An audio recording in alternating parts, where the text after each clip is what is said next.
The chains rattled against the metal floor as Wraith shifted his weight. Every eye in the Imperial Court watched him, waiting for him to speak, to defend himself, to beg for mercy. He could do none of those things. The young Draconian stood with his head lowered, scales dulled by months of confinement, wings folded tight against his back. His throat worked uselessly, the way it had his entire life, producing nothing but silence. High Adjudicator Vren circled the defendant's platform like a predator. His crystalline body refracted the harsh courtroom lights into rainbow shards that danced across the walls. The accused stands before us charged with destruction of property valued at 40,000 credits and assault resulting in injury. The evidence is clear. The merchant stall was completely destroyed. His son suffered burns across 30% of his body. And this creature offers no defense, no explanation, no remorse. Magistrate Olwen shifted on her elevated seat, her dozen tentacles moving in patterns that Wraith had learned meant she was growing impatient. The judicial chamber of Andrus 7 had hosted thousands of trials, but few as straightforward as this one appeared to be. A violent Draconian with no voice to plead his case, caught in an act of destruction. The outcome seemed inevitable. Court Advocate Solace, does your client wish to enter a plea? Olwen's voice echoed through the chamber. Solace, a thin reptilian being with tired eyes, barely glanced at Wraith. Magistrate, my client is unable to communicate verbally due to a genetic defect. I enter a plea of guilty with diminished capacity on his behalf. Murmurs rippled through the gallery. Wraith's claws scraped against the platform. He wanted to scream that it was a lie, that he was not guilty, that they had not heard the full story. But his damaged vocal cords produced nothing. They never had. From the moment he hatched, he had been silent, and his own kind had cast him out for it. The prosecution recommends neural reconditioning, Vren announced, his voice sharp with satisfaction. This being is clearly a danger to civilized society. Without the ability to express intent or remorse, he cannot be rehabilitated through conventional means. We must ensure he never harms another citizen. Neural reconditioning. Wraith knew what that meant. They would erase everything that made him himself, turn him into an empty shell that followed commands without thought or feeling. It was not death, but something far worse. His whole body began to tremble. The bailiff, a massive insectoid with armor plating and cold compound eyes, noticed the movement. He activated a shock prod and jabbed it into Wraith's side. Pain exploded through his ribs. Wraith jerked, but made no sound, because he could not. The courtroom observers nodded approvingly at what they assumed was submission. Very well, Magistrate Olwen began, raising her primary appendage. Given the evidence presented and the defendant's inability to offer testimony in his own defense, this court finds weight. The single word cut through the formal proceeding like a blade. Every head turned toward the gallery. A human stood there, average height, wearing the plain gray coveralls of a spaceport maintenance worker. His dark hair was touched with gray at the temples, and his face showed the weathered lines of someone who had seen hardship but not surrendered to it. I have something to say, the human continued, his voice steady despite the hundreds of alien eyes now fixed on him. The guards moved toward him immediately. Magistrate Olwen raised a tentacle to stop them, her curiosity apparently stronger than her irritation. This court does not recognize random outbursts from spectators. Identify yourself and state your business quickly or be removed. My name is David Wright. I work at the Central Spaceport, and I witnessed the incident at the market 3 weeks ago. The official report is wrong. Vren's crystalline form seemed to sharpen. Magistrate, this is highly irregular. Humans have no standing in consortium legal proceedings. This individual is clearly attempting to delay justice. David pulled a small data card from his pocket. Provision 47 of the consortium charter states that any sentient being may present material evidence in capital cases. Neural reconditioning is considered a capital punishment under Articles 12 through 15. I have evidence that directly contradicts the charges. Magistrate Olwen's tentacles curled in what Wraith had learned was the equivalent of a frown. She consulted with two advisors who floated near her bench, their whispered conversation lasting nearly a minute. Finally, she spoke. The human is correct. Provision 47 does apply. You may present your evidence, David Wright. But be warned, if you are wasting this court's time, there will be consequences. David walked down from the gallery, his footsteps echoing in the sudden silence. He approached the central platform, and for the first time, he looked directly at Wraith. Their eyes met. The human's expression was not one of pity or disgust, but something Wraith had rarely seen directed at him: recognition. As if David saw a person standing there, not a broken thing. I was mapping infrastructure conduits near the market that day, David explained, holding up the data card. My scanner automatically records visual data for reference. I did not realize it had captured the incident until I reviewed my files later and recognized the defendant from the news reports. And what does this recording show? Vrin demanded. David inserted the card into the court's display system. A holographic image materialized above the center of the chamber, showing the market square from an elevated angle. The timestamp showed 3 weeks prior, mid-afternoon. The image quality was grainy but functional, clearly meant for technical work rather than security purposes. Watch, David said simply. The recording showed Wraith moving through the market's edge, carrying containers of waste from the restaurants toward the disposal units. A group of young aliens, maybe 5 or 6 of them, noticed him. One pointed, another laughed. They began following him, throwing small objects. Wraith tried to move faster, to ignore them, but they surrounded him. The merchant's son, a bulky creature with 4 arms, grabbed a container from his father's stall. The label on the side clearly marked it as containing industrial solvent, highly flammable. He shook it at Wraith, taunting. Then he threw it. The container struck Wraith in the chest and shattered. The liquid splashed across his scales. The young aliens were laughing, shoving closer. Wraith backed away, cornered against a wall. One of them grabbed his wing and pulled hard enough that even through the silent recording, observers could see Wraith's body jerk in pain. That was when Wraith's survival instincts took over. He breathed fire, a short defensive burst meant to make them back away. But the solvent on his scales ignited instantly. The flames spread to the puddle on the ground, racing back to the merchant's stall where more containers sat. The explosion was immediate and devastating. The recording showed Wraith trying to help, trying to pull injured aliens away from the flames, until the authorities arrived and tackled him to the ground. The hologram faded. The courtroom sat in stunned silence. Self-defense, David said quietly. He was attacked. He responded with the only defense his species has. And when others were hurt, he tried to help them, even though they had just tormented him for their entertainment. Vren recovered quickly. This changes nothing. The defendant still destroyed property and caused injuries. His inability to communicate his intentions makes him unpredictable and dangerous. How can we trust a being who cannot explain himself, who cannot express regret, who cannot participate in his own defense? David turned to face the prosecutor directly. You want to erase him because he makes you uncomfortable, because you do not want to make the effort to understand him. I want to protect society from a clear threat, Vren shot back. No, David said, his voice hardening. You want to eliminate someone who is different, someone who does not fit your narrow definition of acceptable. He walked toward Wraith, moving slowly, carefully. The bailiff raised his shock prod in warning, but Magistrate Olwyn gestured for him to wait. David stopped a few feet from the Draconian and did something that shocked every observer in the chamber, but he smiled. Not a pitying smile, not a condescending one. A genuine smile of greeting, the kind you offer a neighbor or a colleague. Then he spoke directly to Wraith, his voice gentle but clear. Can you understand me? Wraith, surprised, nodded. Good, David said. Then let me help you tell your story. David pulled his personal tablet from his coverall pocket, the screen lighting up with a soft glow.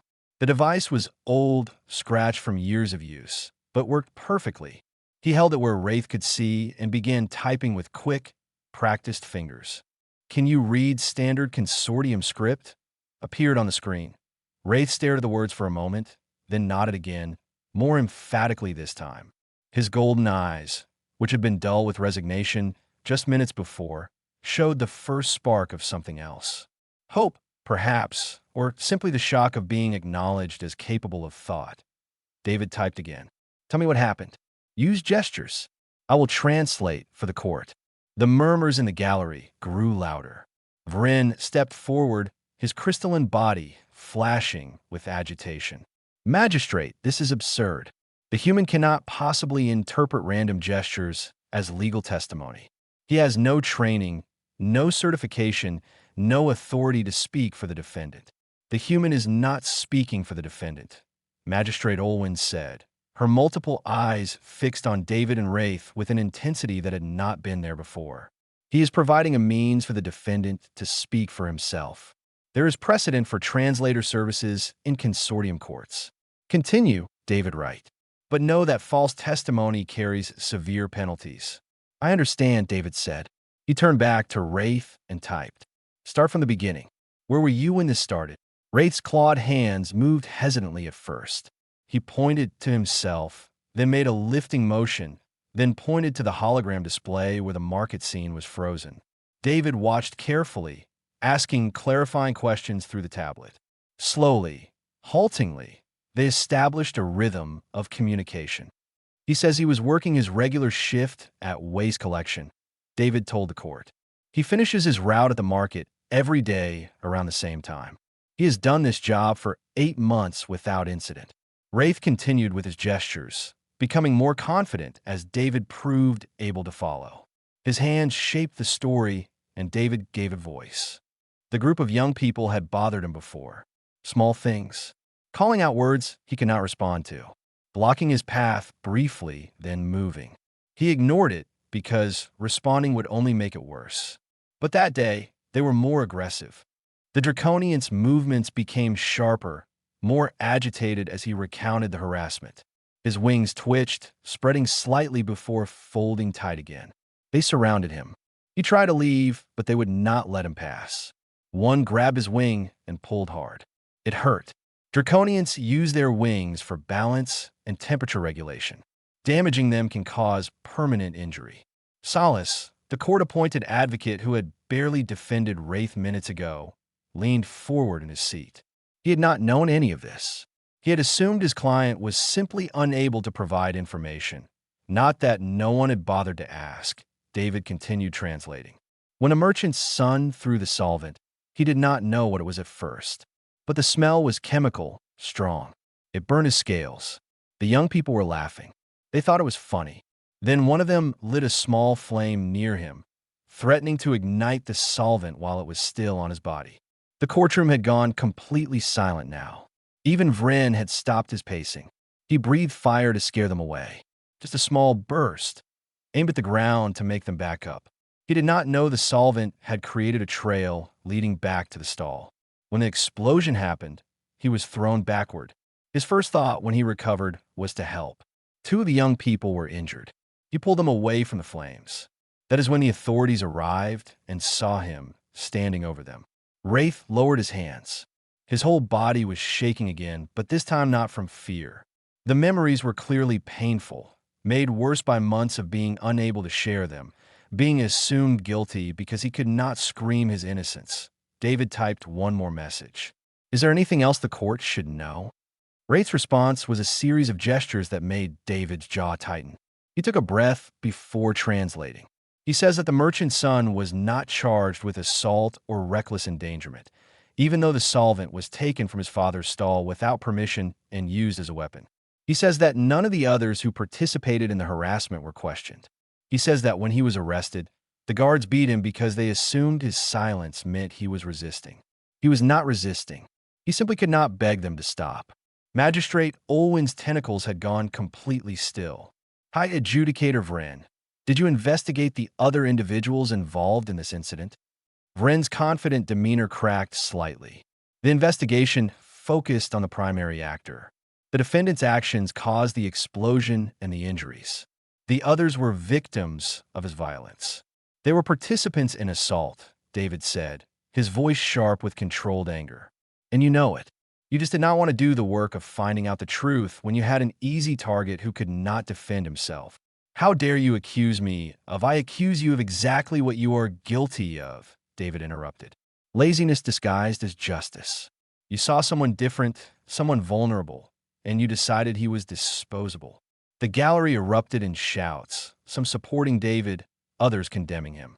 Magistrate Olwyn called for order, her tentacles slamming against her bench with enough force to crack the wood. Silence. The command echoed through the chamber, amplified by the room's acoustics. When quiet finally returned, she fixed her gaze on Vren. You will provide a full list of all individuals present at the incident within 24 hours. They will be questioned. If this court finds that evidence was deliberately omitted or suppressed, there will be consequences. Vren's crystalline body seemed to dim. He gave a curt nod, but the magistrate was not finished. She turned to David.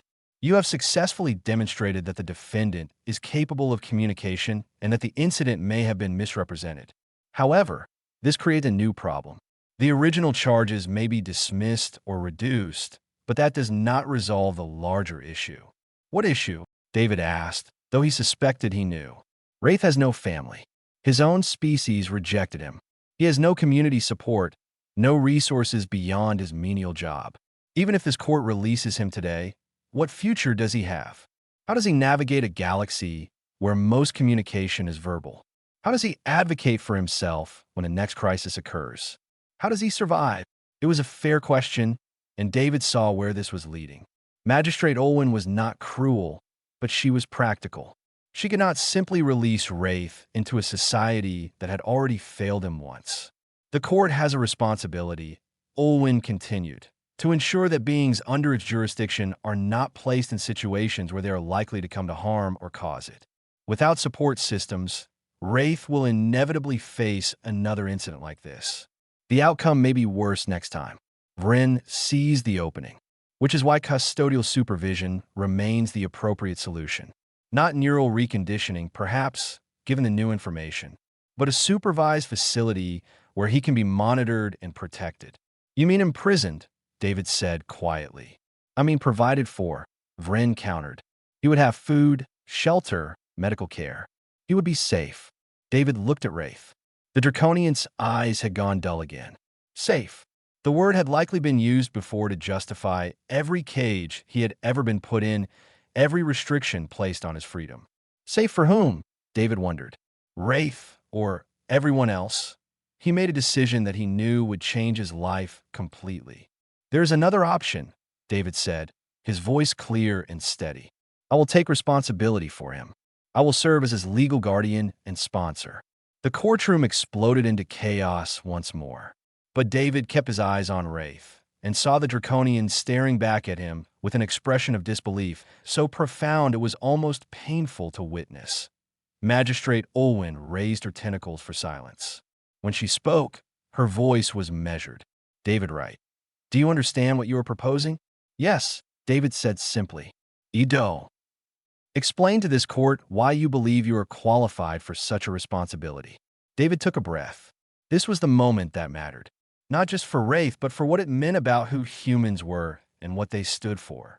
Because, he began, my daughter cannot hear. And I have spent 10 years learning that different is not the same as deficient. The words hung in the air like a challenge. David stood in the center of the courtroom, aware that every being present was now evaluating him differently.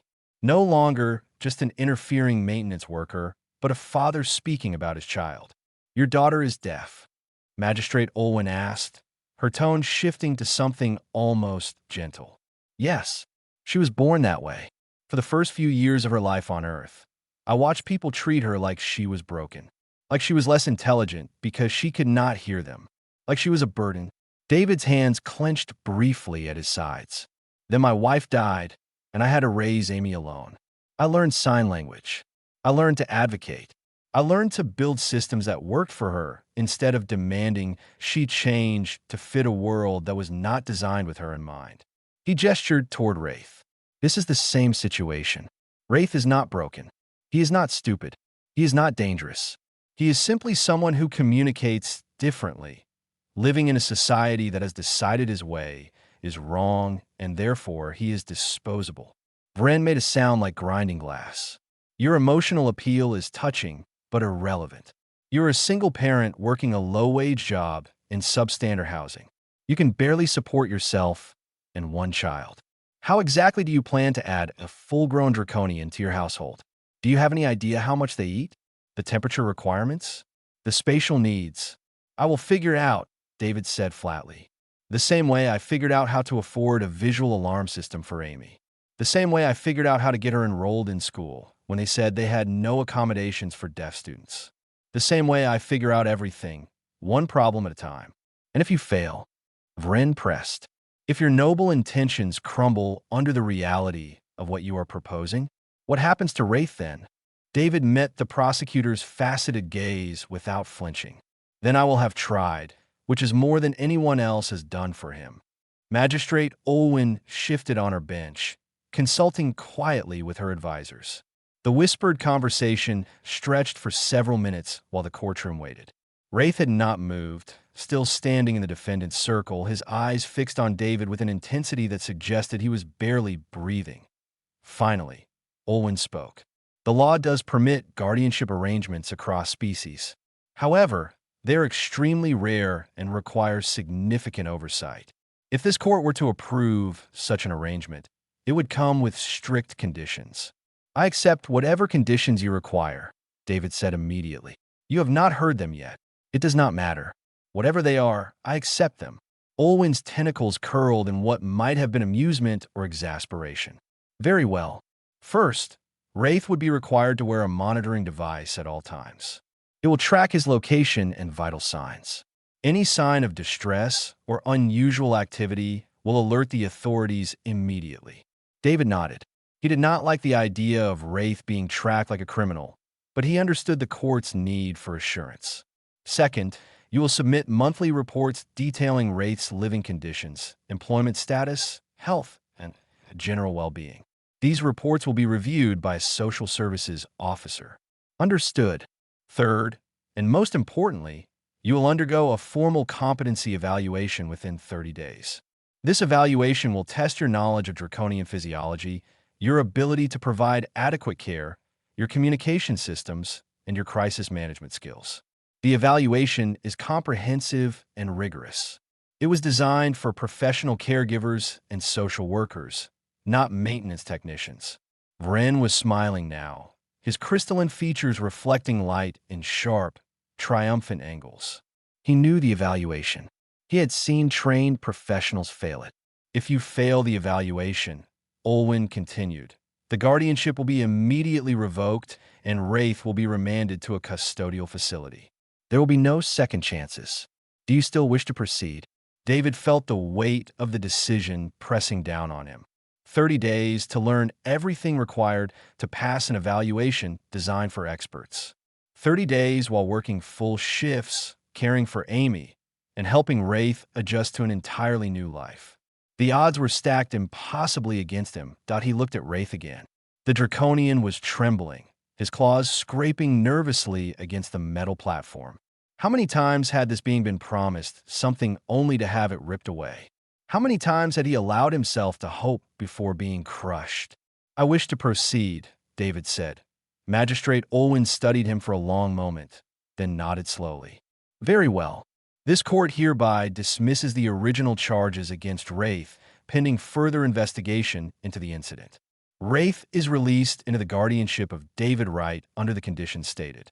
The evaluation will take place in exactly 30 days. She brought her primary tentacle down on the bench with a resounding crack. This court is adjourned. The bailiff approached Wraith with a device that locked around the draconian's wrist, a thin band that glowed with a soft blue light. The chains were removed, clattering to the floor. Wraith stood there, free but monitored, and seemed unsure what to do next. David walked over to him. Come on, let's go home. Wraith followed him out of the courtroom, moving hesitantly, as if expecting someone to stop them at any moment. The gallery had emptied, but clusters of aliens stood in the corridor outside, watching them pass. Some looked curious. Others looked hostile. One spat on the floor as they walked by. David ignored them all. He led Wraith through the court complex and out into the streets of Andros 7. The planet's twin suns were setting, casting long purple shadows across the buildings. The air smelled of ozone and exotic vegetation. They walked in silence for several blocks. Wraith kept glancing at David, then looking away, as if he could not quite believe this was happening. Finally, David stopped and pulled out his tablet. "I know you are confused," he typed. "I know you do not understand why I'm doing this. Honestly, I'm not entirely sure myself. But I saw you in that courtroom, and I saw my daughter. I saw what happens when people decide someone is not worth the effort of understanding. I cannot let that stand." Wraith read the message, then looked at David for a long time. Slowly, carefully, he reached out one clawed hand and placed it on David's shoulder. The gesture was gentle, despite the razor-sharp talons. It was a touch that said thank you in a language that needed no words. David smiled. "You are welcome. Now come on. We have a lot of work to do, and only 30 days to do it." They continued walking toward the residential district where David's apartment was located. The buildings here were older, showing signs of wear and neglect. This was not the nice part of town. This was where people lived when they had more bills than income, more problems than solutions. David's apartment was on the 4th floor of a building that had seen better decades. The elevator was broken, as usual, so they climbed the stairs. Wraith moved carefully, his wings brushing against the narrow walls that tee the door. David paused. "I should warn you, the apartment is small, very small, and my daughter is going to have a lot of questions." He opened the door to reveal 2 rooms that could generously be called cozy and more accurately described as cramped. A combination living area and kitchen took up most of the space. A single bedroom was visible through an open doorway. The furniture was mismatched but clean, and the walls were covered with drawings that could only have been made by a child. That a girl sat at the small table, working on homework. She had dark hair like David's and bright, intelligent eyes. When she saw them enter, she looked up, and her eyes went very wide. David moved where she could see his hands and began signing. His movements were fluid and practiced, the language of someone who had been using it for years. Amy watched his hands, then looked at Wraith and back at David's hands. She stood up slowly and approached Wraith, tilting her head to study him. The Draconian lowered himself into a crouch, making himself smaller and less intimidating. Amy reached out tentatively and touched one of his scales. It was warm beneath her fingers. She turned to David and signed something. David smiled and nodded, then typed on his tablet to show Wraith. "She says you're beautiful and asks if you're staying with us." Wraith looked at this small human child who could not hear, who communicated with her hands the way he was learning to, who looked at him and saw beauty instead of a monster. His eyes began to leak moisture, clear fluid running down his scaled cheeks. David recognized it from his hasty research during the trial. Draconians cried, but they had no tear ducts like humans. The moisture seeped directly through their scales. It meant Wraith was experiencing emotions too strong to contain. Amy saw the tears and did something that shocked even David. She hugged Wraith, wrapping her small arms around his neck. The Draconian froze for a moment, then very carefully, very gently, returned the embrace with one arm, mindful of his claws. David watched them and felt the weight of what he had committed to settling fully onto his shoulders. 30 days. He had 30 days to learn enough to pass an evaluation designed to make him fail. 30 days to prove that compassion and determination could overcome impossible odds. He looked at his daughter, hugging a dragon that the galaxy had thrown away, and he knew that failure was not an option. Whatever it took, he would find a way, because some things were worth fighting for, even when the fight seemed unwinnable. The first night was difficult. Wraith refused the bed David offered, instead curling up in the corner of the living area with his wings wrapped around himself. David left blankets nearby, but did not push. He understood that trust took time, especially for someone who had been betrayed by every system meant to protect him. Amy fell asleep quickly in the bedroom she now shared with her father, leaving David alone with his tablet and a mounting sense of what he had gotten himself into. He searched through the consortium databases for information on draconian care requirements, guardianship law, and anything else that might help him prepare for the evaluation. The list was overwhelming. Draconians needed a high-protein diet with specific mineral supplements. They required temperatures between 25 and 30 degrees Celsius. They needed space to spread their wings daily or risk muscle atrophy. They were prone to respiratory infections if humidity levels dropped too low. The medical considerations alone filled dozens of pages. Then there were the legal requirements. He needed to understand interspecies rights, accommodation laws, emergency protocols, and cultural sensitivity guidelines. The evaluation would cover all of it. David rubbed his eyes and kept reading. Sleep could wait. When dawn broke through the single window, he found Wraith awake and watching him. The Draconian had not moved from his corner all night. David pulled out his tablet and typed a message. "Did you sleep?" Wraith shook his head. "Are you hungry?" A hesitant nod. David stood and went to the small kitchen area. He had no idea what Draconians ate, so he made a simple breakfast of eggs and toast, then added some of the dried meat he kept for emergencies. He set the plate in front of Wraith and stepped back. Wraith stared at the food for a long moment before eating. He used his claws carefully, clearly trying not to make a mess. When he finished, he looked at David with an expression that might have been gratitude. Amy emerged from the bedroom, already dressed for school. She signed good morning to both of them, then grabbed a nutrition bar in her bag. David walked her to the door, signing reminders about her afternoon schedule. She hugged him, waved to Wraith, and left. David turned back to Wraith and pulled out his tablet again. "I need to go to work. You can stay here. The door will lock automatically. There is food in the cooler if you get hungry. I will be back this afternoon." Wraith's eyes widened, and he shook his head vigorously. His hands moved in frantic gestures that David struggled to interpret. "You do not want to stay here alone." Wraith nodded, then gestured toward the door, toward David, then to himself. "You want to come with me?" Another nod. David hesitated. Taking Wraith to the spaceport was risky. People there knew David, knew Amy. They might not react well to seeing him with a Draconian, especially one wearing a monitoring bracelet. But leaving Wraith alone in an unfamiliar place after one night seemed cruel. "All right," David decided, "but you stay close to me. If anyone gives you trouble, you walk away and find me. Understand?" Wraith nodded firmly. They took the transit line to the spaceport, riding in the back car where there was more space. Other passengers stared but said nothing. The monitoring bracelet on Wraith's wrist glowed visibly, marking him as someone under legal supervision. It was meant to provide reassurance to the public, but David suspected it had the opposite effect. AKT the spaceport. David's supervisor took one look at Wraith and pulled David into his office. "What is that thing doing here?" "His name is Wraith. He is under my legal guardianship. He is here because I need to supervise him while I work." The supervisor, a stocky alien with too many eyes, shook his head. "I cannot have a Draconian wandering around the maintenance areas. It is a liability. He will not wander. He will help me." "Help you?" "Right, he's a convict. That bracelet means he is dangerous. That bracelet means he is being monitored. There is a difference.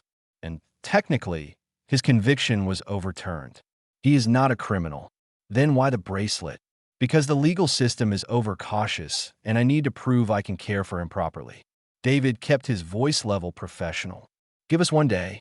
If there are any problems, I will make other arrangements. But I think you will find he is useful."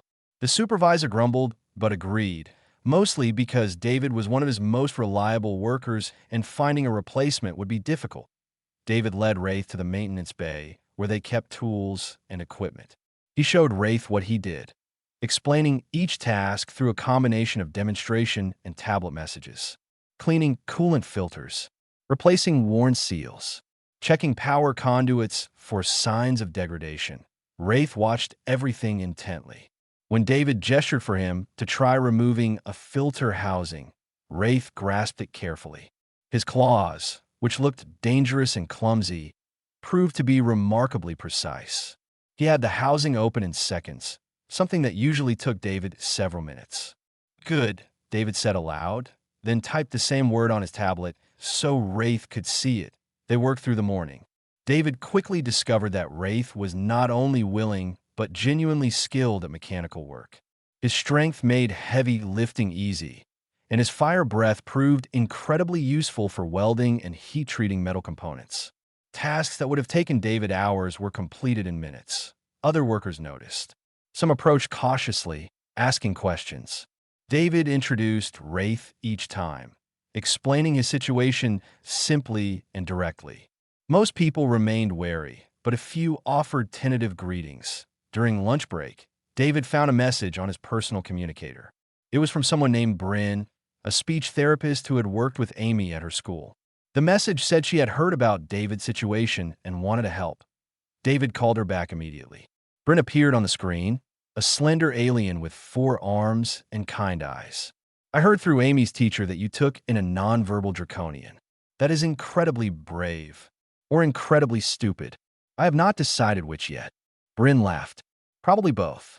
Listen, I specialize in alternative communication methods. I have worked with dozens of species and communication challenges. I might be able to help you develop better systems for Wraith and maybe help you prepare for that evaluation. David felt something unfamiliar in his chest.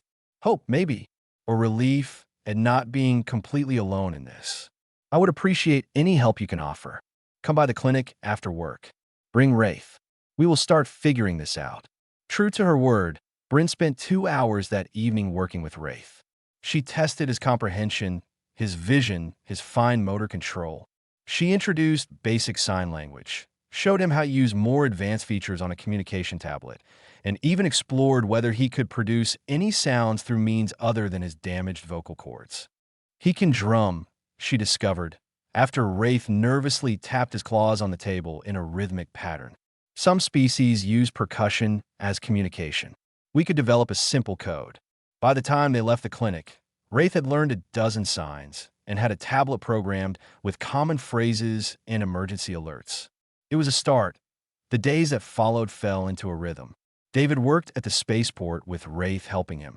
They visited Bryn 3 times a week for communication training. In the evenings, David studied for the evaluation while Amy taught Wraith sign language through games and drawings. Wraith slowly came out of his shell. He started sleeping on the couch instead of the corner. He began initiating communication instead of just responding. He even smiled, a draconian expression that involved a slight parting of his jaw and a brightening of his eyes. But there were setbacks too. One evening, a neighbor complained about having a draconian in the building, claiming Wraith made her feel unsafe. The building manager came to David's door with an eviction notice. David fought it, citing housing discrimination laws, but the stress wore on all of them. Wraith retreated into silence for 2 days, convinced he was ruining David's life. Then there was the incident at Amy's school. Another child's parents saw Wraith picking Amy up and filed a complaint with the school board, demanding that creatures under legal supervision not be allowed near children. The school called a meeting. David brought documentation, character references, and Bryn, who testified to Wraith's gentle nature and progress. The complaint was dismissed, but the damage was done. Amy came home with questions about why people were afraid of Wraith when he had never hurt anyone. Through it all, David kept studying. He memorized draconian physiology. He learned proper nutrition guidelines. He practiced crisis scenarios and emergency protocols. Bryn helped him prepare mock evaluations, asking the kinds of questions she thought would appear. The 30 days passed faster than seemed possible. David barely slept, surviving on coffee and determination. Wraith had grown visibly healthier, his scales brighter, his movements more confident. Amy had gained a protective older sibling who walked her to school and helped with homework. The night before the evaluation, David sat on the couch with his tablet, reviewing notes for the 100th time. Wraith sat down beside him and gently took the tablet away. He typed a message. "You have done enough. Sleep. Whatever happens tomorrow, thank you for trying." David read the message and felt his eyes burn with exhaustion and emotion. "I'm not just trying. I'm going to pass. Because you deserve a life, Wraith. A real one, not locked away in a facility. And I promised I would help you get it." Wraith placed his hand on David's shoulder, the same gesture he had used that first day. David covered it with his own hand, and they sat together in the quiet apartment, 2 beings from different worlds who had found something rare and precious in each other. Tomorrow would determine if that was enough. The evaluation center was located in a government building downtown, sterile and imposing. David arrived exactly on time, with Wraith walking beside him. The Draconian was nervous, his tail twitching in short, sharp movements, but he kept his head up. They were met by 3 evaluators in a conference room. The lead evaluator was Counselor Finn, a tall avian being with sharp eyes and sharper features. The other 2 were a mammalian alien named Reed and a being whose species David could not immediately identify, who went by Counselor Tal. David Wright. Finn said, her voice crisp and professional. You are here to demonstrate your competency as a guardian for Wraith of the Draconian species. This evaluation will last approximately 4 hours and will cover multiple domains of care. You may use notes for specific details like medical dosages, but we expect you to demonstrate practical knowledge, not simply memorization. Do you understand? I understand, David said. Then let us begin. Section 1. Basic care requirements. Tell me the optimal temperature range for a Draconian and what happens if those parameters are not met. David took a breath and began. Draconians require ambient temperatures between 25 and 30 degrees Celsius. Below 20 degrees, their metabolism slows significantly, leading to lethargy, digestive problems, and increased susceptibility to respiratory infections. Above 35 degrees for extended periods, they risk heat stress, which can cause organ damage. How have you addressed this in your living space? I installed a zone heater in the area where Wraith sleeps. I also adjusted my building's climate controls for our unit, which required negotiating with the building manager and agreeing to cover the additional energy costs. Finn made a note. Nutritional requirements. What does a healthy Draconian diet consist of? For the next hour, they peppered him with questions. Dietary needs, sleep patterns, wing care, scale maintenance, signs of common illnesses. David answered each one, sometimes pulling up specific data on his tablet for exact measurements, but demonstrating he understood not just the facts but the reasoning behind them. Then they moved to Section 2, Communication Systems. Demonstrate how Wraith communicates basic needs. Reed instructed. David pulled out the tablet and showed them the interface Bryn had helped design. He explained the sign language they were developing, the drumming code for simple alerts, and the visual cues Wraith used to express emotion. Show us, Finn said. David turned to Wraith and signed a question. Wraith responded with his own signs, then drummed a short pattern on the table. David interpreted both. He says he is nervous but trusts the process. The drumming pattern is his code for affirmation or agreement. Counselor Tal leaned forward. How do you handle emergency situations where rapid communication is critical? Wraith's tablet has an emergency function that can be activated with a single claw tap. It sends his location and a distress signal to my communicator and to emergency services. We also established a system where specific drumming patterns indicate different types of emergencies: medical, threat, fire, or other. Have you tested these systems? Yes. We ran drills weekly to ensure they work and that Wraith remembers them under stress. The evaluators exchanged glances. Finn made another note. Section 3 covered legal knowledge and rights. They asked about accommodation laws, discrimination protections, and Wraith's legal status as a ward. David answered each question clearly, citing specific statutes and explaining how they applied to their situation. Then came Section 4, Crisis Management Scenarios. Wraith is involved in an altercation with another individual who does not understand. He is nonverbal and interprets his silence as aggression. The situation is escalating. What do you do?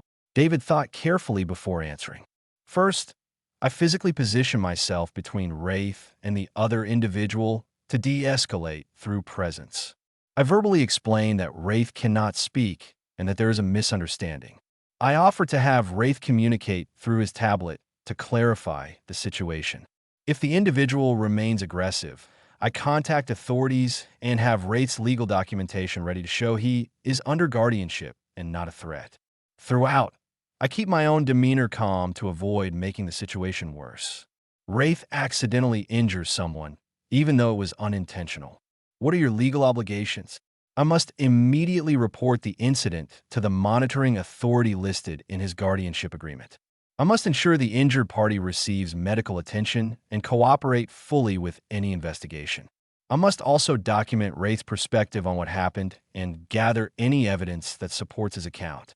Failure to report would violate the guardianship terms and could result in immediate revocation. They continued with scenarios, each one designed to test not just knowledge, but judgment. What if Wraith became ill? What if he wanted to travel off-planet? What if the guardianship became too difficult to maintain? David answered each one honestly, admitting when he was unsure, but explaining how he would find the correct information or seek appropriate help. Finally, they reached the last section, home assessment.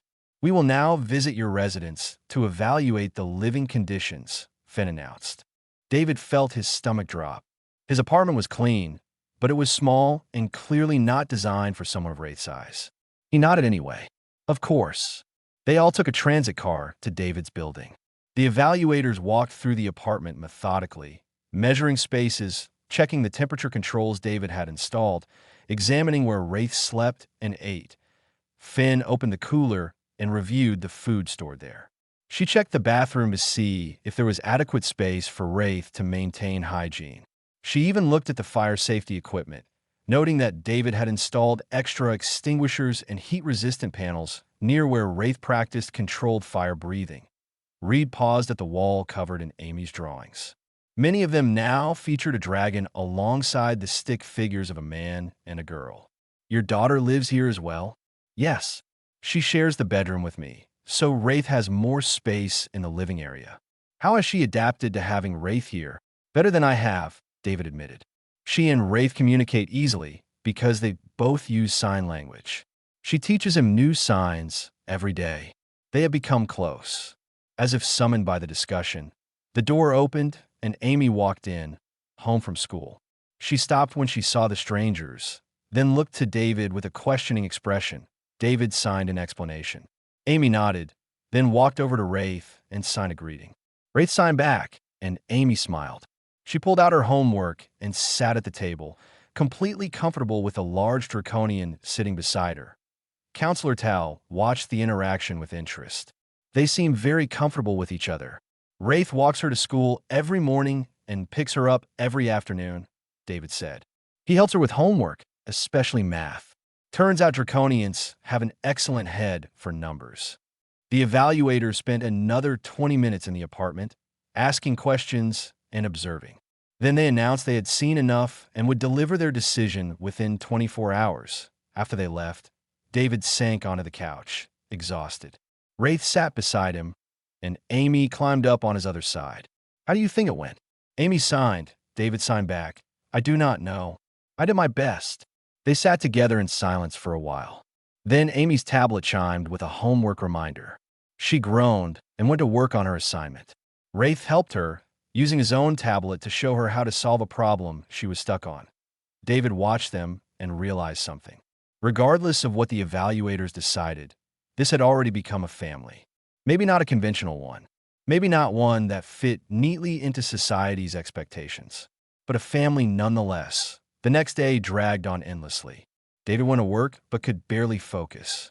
His supervisor noticed and sent him home early. David spent the afternoon pacing while Wraith watched with concerned eyes and Amy tried to distract him with a game. Finally, as evening approached, David's communicator chimed. It was a message from Counselor Finn requesting he report to the evaluation center immediately. David's heart pounded as he made the trip back downtown. Wraith insisted on coming with him. They entered the same conference room where the evaluation had taken place. All three evaluators were there. Finn gestured for them to sit. David Wright. She began, her tone unreadable. We have completed our review of your evaluation performance and home assessment. David held his breath. Your score on the written and oral portions was 87%, which exceeds the minimum requirement of 75%. Your home, while small, meets all safety and basic care standards. Your communication systems are innovative and effective. She paused, and David could not tell if that was good or bad. However, we had concerns about the long-term sustainability of your arrangement. Your financial resources are limited. Your living space is cramped. You are a single parent with existing obligations. David felt his hope beginning to crumble.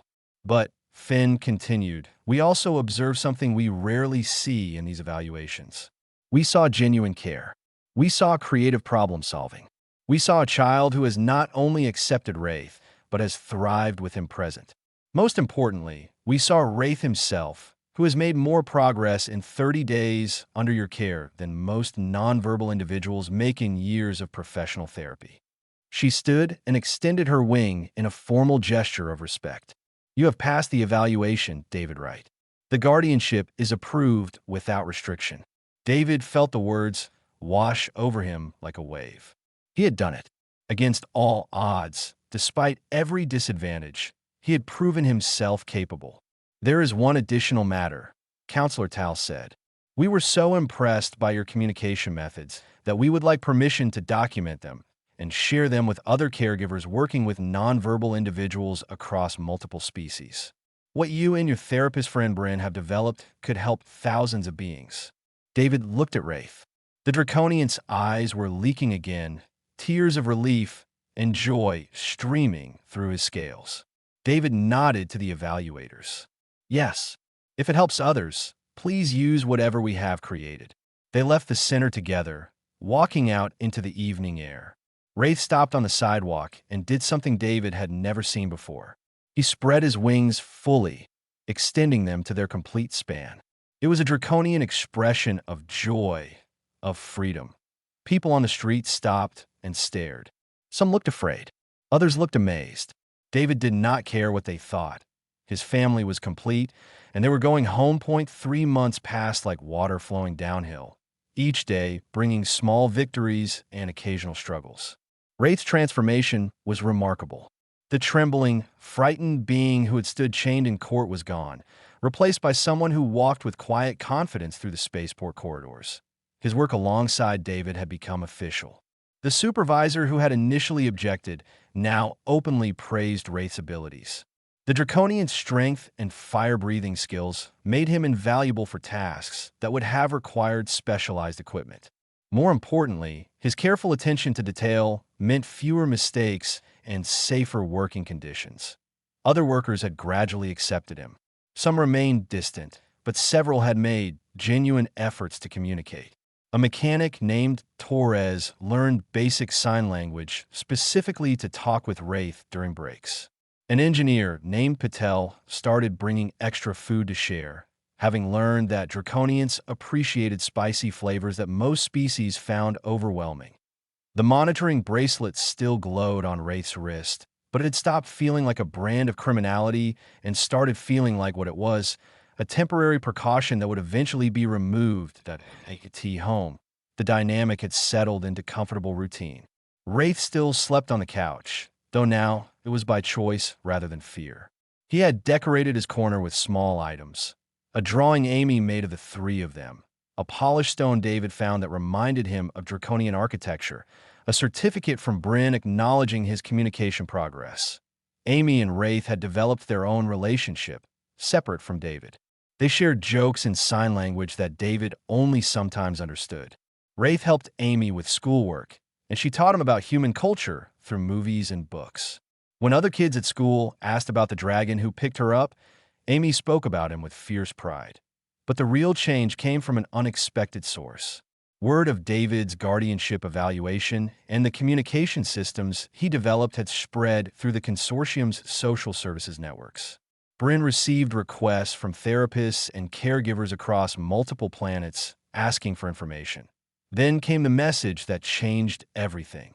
It was from an organization called the Coalition for Alternative Communication, a nonprofit that worked with nonverbal individuals across dozens of species.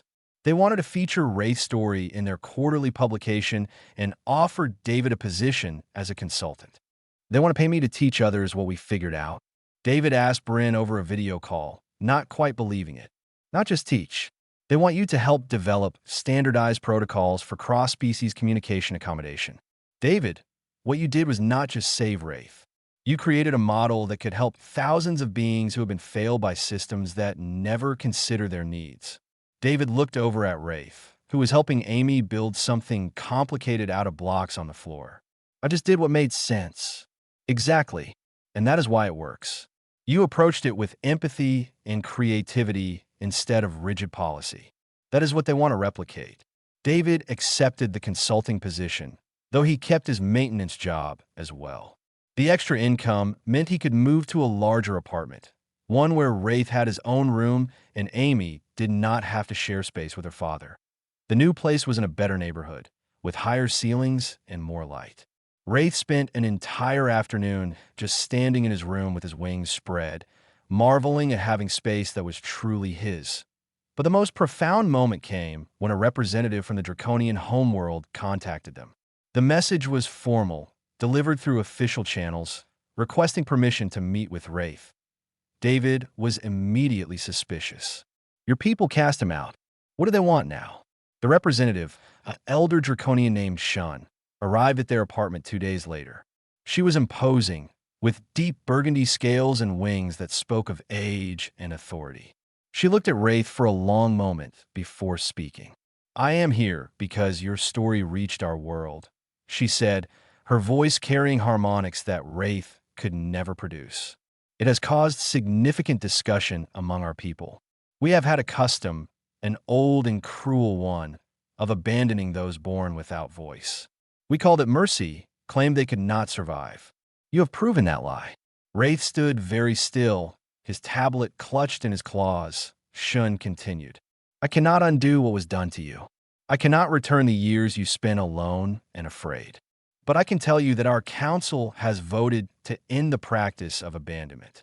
We are establishing programs to support nonverbal draconians, using the methods developed here as a foundation. Because of you, no other hatchling will be thrown away for being different. She reached in her robe and pulled out a small medallion on a chain. This is a symbol of the Council's recognition. It marks you as a full member of Draconian society, with all rights and honors restored. You are no longer cast out. You are claimed. Wraith took the medallion with shaking hands. He looked at it, then at Shun, then at David. His tablet remained dark. There were no words for what he was feeling. Shun bowed, a gesture of deep respect. If you ever wish to visit our homeworld, you will be welcomed. We have much to learn from you about adaptation and perseverance. After she left, Wraith sat on the couch for a long time, holding the medallion. Amy sat beside him, not signing, just being present. David gave them space, understanding that some moments needed silence. Eventually, Wraith looked up and activated his tablet. The message he typed was simple. I have 2 homes now. David smiled.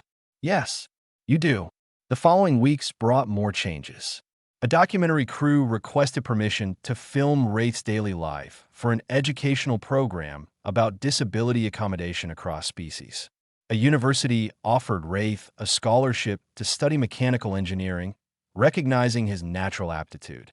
The monitoring bracelet was officially removed after a review determined it was no longer necessary.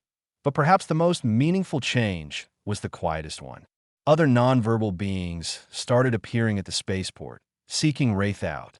A young alien who communicated through color changes. An elderly being whose species used scent. An adolescent who had lost their voice to injury. Wraith met with each of them, sharing his tablet, teaching signs, offering the simple gift of being understood by someone who understood what it meant to be unheard. David watched him become a mentor, a role model, a proof that silence was not the same as having nothing to say. One evening, nearly 6 months after the trial, David found Wraith and Amy in the living room working on a project together. They had built an elaborate model of the spaceport out of various materials, complete with tiny figures representing the workers. What is this? David signed. Amy grinned and pointed to Wraith, who activated his tablet. It is for my engineering class. We had to design something that improved accessibility. I am proposing modifications to the spaceport to make it easier for nonverbal workers to communicate with each other and with emergency services. Amy is helping me with the visual presentation. David looked at the model, seeing visual alert systems, tactile communication panels, and designated quiet zones for species overwhelmed by noise. It was brilliant and practical, the kind of thing that could actually be implemented. This is really good, he signed. The professor already said if the proposal is approved, the university will fund the installation and let me oversee it as an internship. Wraith's tablet displayed. I'm going to make things better for others like me. David felt something swell in his chest. Pride, certainly, but also gratitude. Gratitude that he had spoken up in that courtroom. Gratitude that he had taken a chance on someone everyone else had written off. Gratitude that his daughter had a brother who would fight to make the galaxy more just. You already have, David said aloud, knowing Wraith would red his lips. You already have. That night, after Amy had gone to bed, David and Wraith sat together on the balcony of their new apartment. The city sprawled below them, lights twinkling in the darkness. Ships came and went from the spaceport, carrying beings to and from countless worlds. Wraith pulled out his tablet and typed a message, then showed it to David. That day in court, when you stood up for me, why did you do it? You did not know me. You had no reason to risk everything. David thought about his answer carefully. I didn't know you. Maybe not your name or your story, but I knew what it felt like to watch someone be dismissed because they were different. I knew what it meant to fight for someone to be seen as complete when the world insisted they were broken. And I knew that if I stayed silent, I would have to explain to my daughter why I did nothing when I could have done something. He paused, looking out at the city. Also, I saw you trembling under that shock prod, unable to even cry out in pain, and I got angry. Really angry. At a system that could be that cruel and call it justice. Wraith's claws tapped a gentle rhythm on the armrest of his chair, a drumming pattern David had learned meant affection and gratitude. You gave me my life back, Wraith's tablet said. You gave me a family. You taught me that silence does not mean powerless. David reached over and placed his hand on Wraith's shoulder, the same gesture the Draconian had used that first day. You did that yourself. I just opened the door. You walked through it. They sat in comfortable silence, watching the ships rise into the night sky. Somewhere in the city, other beings were learning to communicate in new ways. Somewhere, policies were changing because someone had proven they needed to change. Somewhere, a young Draconian would not be abandoned because Wraith had survived and thrived. The courtroom that had tried to silence him was distant now, its power broken. In its place was something stronger, a family built on choice, a community growing through connection, and a future that belonged to beings brave enough to demand it. Wraith stood and spread his wings, stretching them in the cool night air. The gesture was no longer one of desperate joy, but of simple contentment. He was home. He was heard. He was whole. And he had learned that sometimes the most powerful thing you can do is refuse to let the world tell you who you are allowed to be. Inside, Amy's drawing hung on the wall. 3 figures holding hands, one small, one medium, one with wings. Underneath, in her careful handwriting, were 3 words that captured everything that mattered. Our family. Together. David looked at those words and smiled. The galaxy had tried to throw Wraith away, but it had not counted on one thing. A human dad who refused to let someone fall silent when they had so much to say. And that had made all the difference to Yendi.